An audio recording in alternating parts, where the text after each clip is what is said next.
بسم اللہ الرحمن الرحیم۔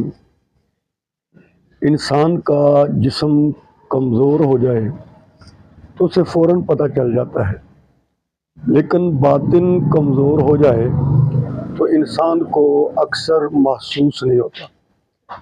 باطنی کمزوری وہ بیماری ہے جو آہستہ آہستہ دل کو اپنی گرفت میں لے لیتی ہے اور انجام کار انسان کا دل سخت ہو جاتا ہے اور اللہ کی یاد سے غافل ہو جاتا ہے۔ یہ سختی وہ پردہ ہے جو دل اور رب کے درمیان حائل ہو جاتا ہے۔ دل کی سختی کو ختم کرنے کے لیے کثرت سے استغفار، نماز اور درود شریف پڑھا جائے۔